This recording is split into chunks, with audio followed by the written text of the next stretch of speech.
Capítulo 710 – A situação caótica. Com a velocidade atual de viagem de Fei, a longa distância entre a cidade de Chambord e São Petersburgo, que era mais de 1000 quilômetros, poderia ser percorrida em pouco mais de 10 minutos. No entanto, em vez de avançar com a maior velocidade, Fei inspecionou cuidadosamente as regiões ao longo do caminho. Sua energia espiritual se espalhou como ondas no oceano, e o rei era como um radar humanoide, examinando as áreas ao longo do caminho e captando todas as pequenas mudanças da cidade de Chambord de São Petersburgo.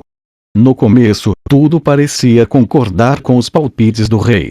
Quanto mais perto ele chegava de São Petersburgo, a força das tropas unidas dos inimigos aumentava. Já havia muitas barreiras criadas dentro do território do Zenit, impedindo as tropas do Zenit de se movimentarem livremente. A 100 quilômetros de São Petersburgo, a maioria das áreas estava sob o controle das tropas unidas do Império Orlond, do Império Leon e de alguns outros impérios. Tropas regulares e formações de cavaleiros foram colocados na área de acordo, garantindo que eles pudessem se reforçar rapidamente quando necessário. Fogos ardiam por toda parte, e manchas de fumaça negra quase envolviam o céu. Cadáveres estavam empilhados como montanhas, fazendo a área parecer um inferno. Todas as tropas nas enormes cidades militares de Zenit, bem como as tropas de vários reinos afiliados, foram descobertas antes que pudessem chegar a 100 quilômetros de São Petersburgo. Como resultado, elas foram cercados e exterminados antes que pudessem reforçar as tropas de Zenit que estavam guardando a capital. Parecia que isso fazia parte da estratégia das tropas unidas. Eles estavam tentando separar as tropas do Zenit e destruí-las uma a uma, em vez de deixá-las se reunir.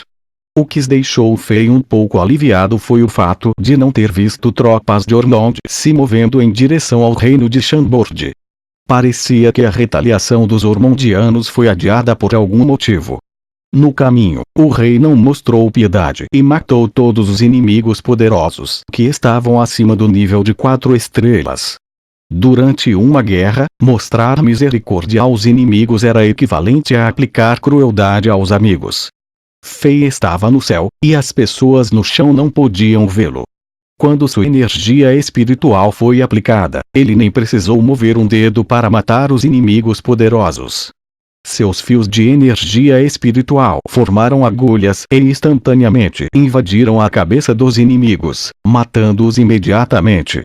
Fei acabou com cerca de 40 mestres inimigos, e os inimigos não conseguiram descobrir por que seus mestres morreram. Eles caíram em um pequeno caos. Devido a esses incidentes, a velocidade de viagem de Fei diminuiu.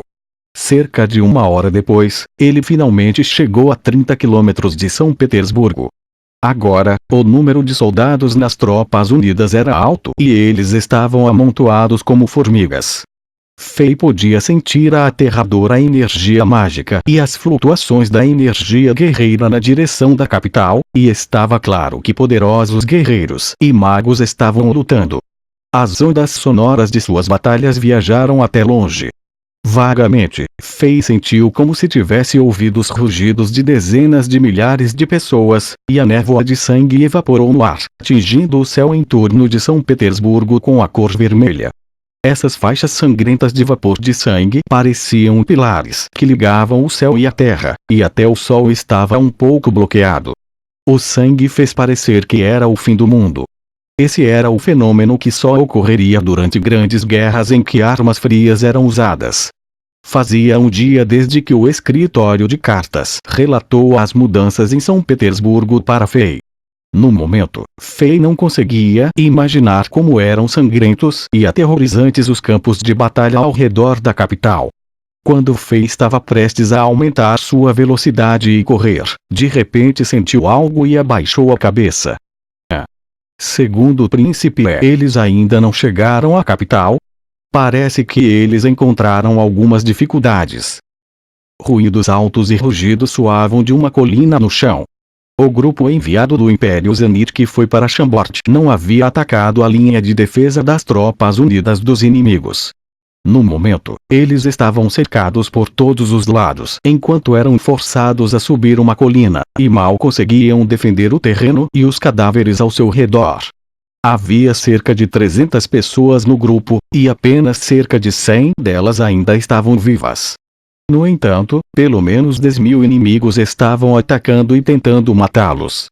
Olhando de cima, parecia que ondas infinitas estavam batendo em um recife, e este recife poderia ser engolido a qualquer momento. Mate! Barba Ruiva Granelo rugiu e balançou a espada, enviando energias de espada dourada. Suas técnicas de espada eram delicadas, e ele rapidamente matou 3 mestres de Leão que passaram pela linha de defesa. Ao mesmo tempo, como ele usava muita força, um ferimento com mais de 20 centímetros de comprimento na cintura se abriu depois de finalmente curar. O sangue jorrou, instantaneamente tingindo sua capa. A dor intensa o fez se ajoelhar no chão, mas ele usou a espada para sustentar o corpo e não caiu.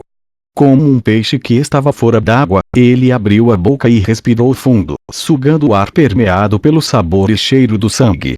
No momento, Granelo não parecia mais o homem que estava no controle da patrulha imperial em São Petersburgo. Em vez de parecer majestoso e poderoso, ele estava em uma situação confusa. Havia mais de 20 grandes feridas em seu corpo.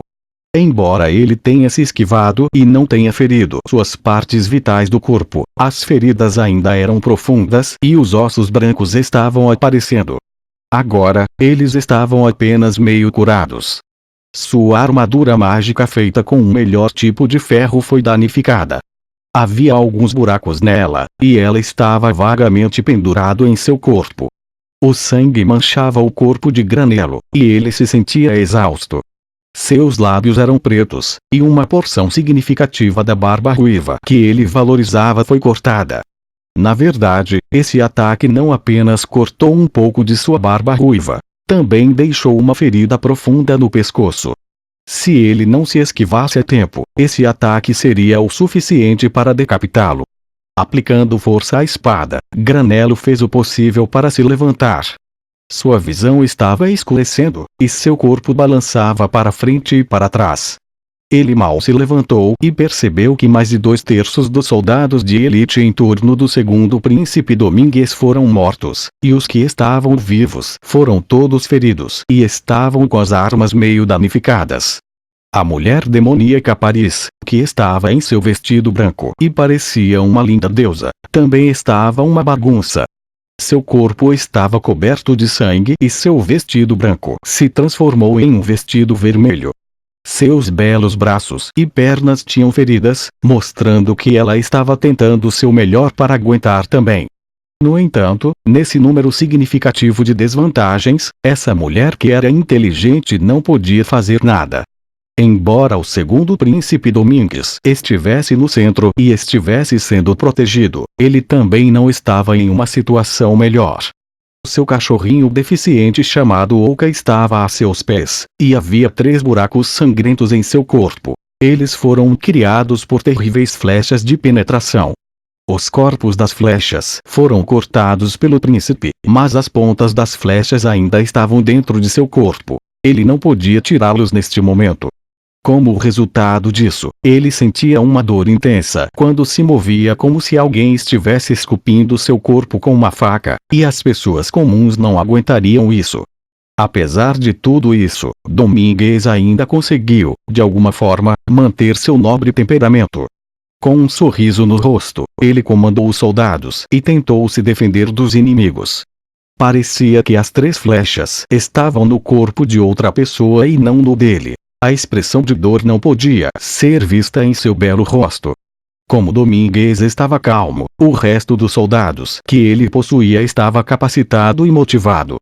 Os soldados fatigados olhavam para o segundo príncipe de Zenith com admiração e pararam os ataques dos inimigos com tudo o que tinham. Mesmo que algumas de suas armas quebrassem, eles diminuíram a velocidade dos inimigos com seus corpos. Enquanto eles estivessem vivos, eles estavam indo para proteger Domingues. Granelo já correu para a frente e tentou bloquear os ataques dos inimigos com o terreno e as enormes pedras que eles moveram para a colina mais cedo. Sua Alteza, nossos irmãos não puderam aguentar. Que tal recuarmos por enquanto? Não podemos avançar para a capital com a força atual. Ele gritou enquanto cortava a cabeça de 6 soldados de Ormond. Os 300 soldados eram todas as elites que ele escolheu da patrulha imperial, e eram leais, poderosos e tinham energias guerreiras. No entanto, sob a desvantagem em massa, eles não puderam utilizar tanto suas experiências individuais de combate, e cerca de 200 deles morreram. Granello ficava com o coração partido toda vez que pensava nisso.